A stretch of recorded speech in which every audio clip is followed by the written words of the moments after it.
Ayan, magandang gabi po mga katawid. Welcome po sa ating crossover moments. Ito po ay maiksing online devotional na hatid po sa inyo ng Crossover Christian Family Church. At ito pong ating crossover moments ay hango doon po sa Book of Joshua kung saan yun po ay yung mga sandali ng kanilang pagtawid doon po mula sa Ilog Jordan papunta po doon sa lupang pangako. Siyempre po kasama ang Diyos. At welcome po sa lahat ng naka-join ngayon. Pagpalain po kayo ng Panginoon at samahan niyo po ako na baybayin po natin ang mensahe ng salita ng Diyos sa gabing ito. Tayo po muna ay manalangin. Dakila naming Diyos na makapangyarihan sa lahat, pinupuri, pinasasalamatan, sinasamba ka po namin. Tunay po nakarapat-dapat na ikaw lamang ang aming bigyan ng pinakamataas na papuri at pagsamba. Dalangin po namin sa gabing ito na kami ay samahan mo, Panginoon, sa pagtawid namin, Lord God, sa aming pakikinig ng iyong mga salita. Samahan kami ng iyong Santong Espiritu at maging isa ito, Panginoon, na eye-opener sa amin pong mga buhay pananampalataya. Ito po ang dalangin namin sa pangalan ni Jesus. Amen. Ayan ang atin pong Bible reading sa gabi pong ito ay matatagpuan po natin sa Acts 1 chapter 8. Ayan, sa marami po dito, no? Kabisado po itong Acts chapter 1 verse 8 at tayo po ngayon ay ang topic po natin for this whole month of September ay tungkol po sa worship. So ngayon pong gabing ito, worship through witnessing. At ano po ba itong Acts 1:8? Nako, ito po ang isa sa pinaka-powerful, no, na mababasa po natin na Bible verse sa Biblia. Ito po ang sinasabi sa Acts 1:8, "But you will receive power when the Holy Spirit comes on you, and you will be my witnesses in Jerusalem, in all Judea, and in all Samaria, and to the ends of the earth." Amen. Purihin po ang Panginoon sa pagkabasa ng kanyang salita. So ito pong, dito po sa Acts 1:8, ito po yung bago po umakyat ang ating pong Panginoong Hesukristo. Nagbilin po siya dito sa kanyang mga apostol. Kumbaga, ito po yung final na instruction po niya na huwag silang aalis doon po sa Jerusalem hanggat hindi dumarating ang ipinangako sa kanila ng Diyos Ama, no? Hintayin po nila, yun po ang sabi ng Panginoong Hesukristo. At ito po ay pauna ng sinabi noon ng Panginoong Hesus sa kanila na hintayin nila ang pagdating ng banal na Espiritu at sila ay mababautismuhan nito. So kung papansinin po natin dito, ano po, yung Holy Spirit, ibinigay po ito, pero ito po ay ibinigay kaakibat doon po sa witnessing. No, pag-witness, hindi po ibinigay yung empowerment, yung bautismo ng banal na Espiritu para ang mga apostol ay maging superhero o kung ano pa man. Pero ito po ay ibinigay para nga po ma-empower yung kanila pong pagpapalagana para maging saksi ng Panginoong Hesus. Pagpapalagana po ng Biblia. At dito po sa Acts, mapapansin po natin, no, kung nagbabasa po tayo ng Bible, makikita po natin na dito sa Acts, dito yung umpisa po nung paglago ng early church. Dito po talaga lumago yung mga churches noong una. Ano po?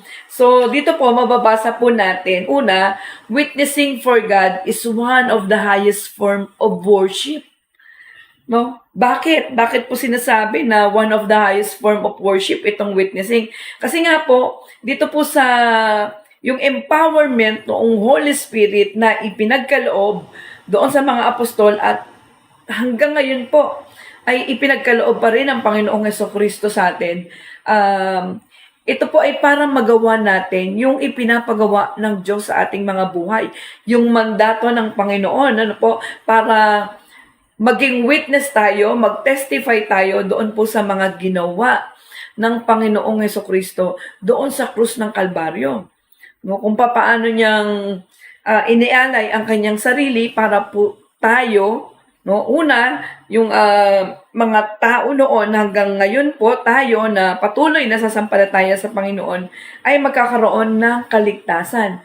Na yung kaligtasan, ite-testify natin na mababasa sa Biblia, isinasaad doon na ang kaligtasan ay matatagpuan lamang natin walang iba kundi sa Panginoong Hesukristo lamang.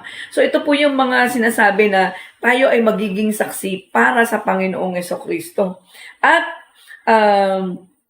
yung syempre ano pa po yung ite-testify natin, yung pagiging witness natin, no?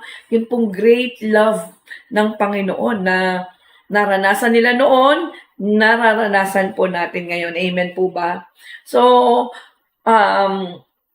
we point people to God, hindi po sa sarili natin, no? Sa Diyos. Hindi tayo yung kailangan ng, sabi nga po nung nakaraang nung linggo ni Pastor Ralph, no?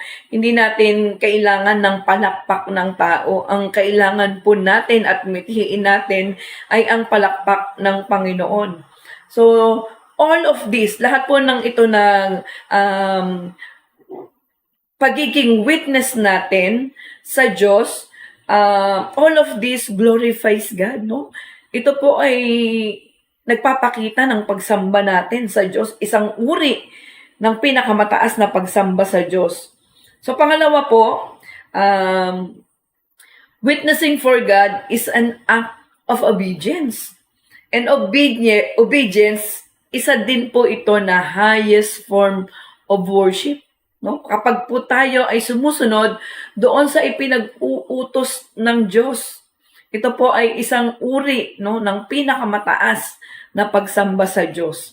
Siyempre, ang Diyos, ang gusto po, ang mga nananampalataya sa Kanya, ang mga anak niya ay hindi matigas ang ulo. Ano po gusto? Siyempre, pag inutusan mo, susunod. Kahit tayo pong mga magulang ngayon, no, pagka may inutos tayo sa ating mga anak, gusto natin sinusunod tayo, di po ba? At iyon ay nakakalugod sa atin kapag po tayo ay sinusunod. Lalo na po ang Diyos. No, na kapag tayo ay sumunod, mabibigyan po natin siya ng pinakamataas na pagsamba. Meron po ako isang nabasa, no? Ang sabi po doon, true worship flows from a heart that obeys God. Amen po ba? True worship flows from a heart that obeys God, no? Talaga naman po na kung talagang sinasamba natin ang Panginoon, ito po ay mag-o-overflow nga eh. Dapat nag-o-overflow doon sa ating mga puso, no? Sapagkat iyon ay dapat na ginagawa natin bilang mga tagasunod ni Kristo. So, kumusta po? No, maiksi lang po itong ating online devotional. Kumusta po tayong mga Christian witnesses?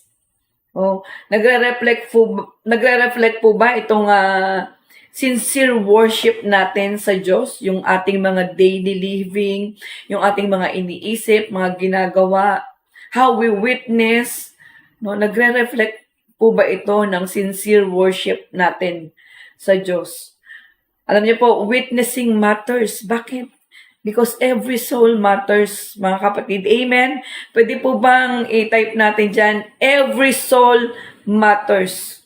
No? At sabi nga doon sa isang awit, ang sabi doon, ano, every moment matters in eternity. No, hindi po kasi natin alam ang kinabukasan. Ano po, maaring buhay tayo ngayon, bukas wala tayo. So, every moment matters in eternity. Kaya po kailangan yung witnessing natin, hindi nadidelay, hindi po natin dinidelay, kundi we act now. No? Nagte-take action po tayo ng mabilisan. Ano po? So, tandaan po natin na hindi lamang po yung worship, no? Hindi lamang po ito yung pagsayaw natin o pag-awit natin o pag Sunday o kung ano pa mang church service o kung tayo man ay nasa bahay lamang sa pananalangin natin. Hindi lamang po ito. Of course, syempre magaganda po yun. Hindi ko po sinasabing masama yun. Ano po?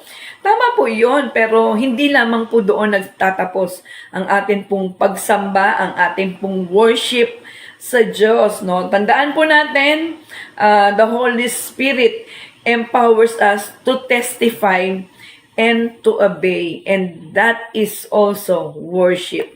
Amen po ba? So sana po doon po sa maiksing pagninilay-nilay natin ang salita ng Diyos, ma-challenge po tayo nito na mas maging bold po tayo sa pag-witness doon po sa Diyos. Kasi yun yung dahilan bakit po tayo nabaptize ng Holy Spirit. Yun yung dahilan bakit may empowerment ng Holy Spirit ang bawat mga nananampalataya sa Panginoon. At pangalawa, of course, be obedient po. With all our hearts, no? Hayaan po natin na mag-overflow yung obedience natin sa Lord. At ito po ay mga pagsamba din po natin sa Panginoon. Amen po ba? Tayo pong lahat ay manalangin. Dakilan naming Diyos na makapangyarihan sa lahat. Maraming salamat po sa iyong mga salita, Panginoon, na nagpapaalala sa amin na hindi lang pagkanta, hindi lang pagsayaw, hindi lang pananalangin ang mga uri ng pagsamba sa iyo. Isa sa pinakamataas din, Panginoon, na uri ng pagsamba sa iyo ay sa pamamagitan po ng pag-witness namin, pagiging saksi namin, Panginoon, sa iyong mga kabutihan, sa iyong ginawa, sa iyong sakripisyo, o Panginoong Hesukristo. Dalangin po namin lahat na maging eye-opener ito sa amin. Lagi itong magpaalala sa amin, Lord, na you have given us the Holy Spirit. The Holy Spirit empowers us to witness and to obey, Panginoon. Hayaan mo po na magawa namin ito lagi. Tulungan mo kami ng iyong Santong Espiritu to be so bold in witnessing for you, our Lord Jesus Christ. Magawa po namin ang mandato na iniwan mo 2,000 years ago. Hayaan mo, Panginoon, na magamit mo fully, mightily ang aming mga buhay para sa gawain ito. Salamat po, Panginoon. Gayon din, tinataas ko po sa iyo, Lord, ang lahat ng naka-join sa mga oras na ito. Kilala mo po ang bawat isa sa kanila. I pray, Lord, na sila ay pagpalain mo, sila ay lagi mong ibabangon sa araw-araw, puno ng pananabik sa iyo, puno, Panginoon, ng pagsunod, puno, Panginoon, yung mga puso, isipan na sila ay susunod sa kung ano man ang iyong ipinagagawa sa kanilang mga buhay. Dalangin ko din, O Diyos, na kung sino man, Panginoon, ang mayroong karamdaman sa kanila, dalangin ko po, O Diyos, ang kagalingan na nagmumula sa iyo, mula ulo hanggang paa, walang sakit na hindi mo kayang pagalingin, Panginoon. Gayun din ang mga may mga problema financially, O Diyos, dalangin ko po na ikaw ang mag-provide nito, Panginoon. Ikaw ang tumulong, and that they will always remember Matthew 6:33, to seek you first, and all these things shall be added unto us. Salamat, Panginoon. Salamat, purihin ka, dakilain ka, Panginoon.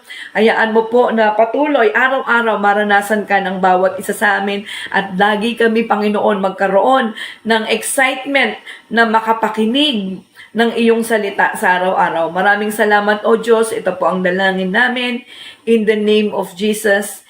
Amen and amen. Ayan, God bless po. So, tandaan po natin, ito pong ating crossover moments. Ginagawa po natin ito every Monday to Saturdays at 7 in the evening. So, let us prepare to crossover because our crossover moment starts now, mga kapatid. God bless po, and bye for now.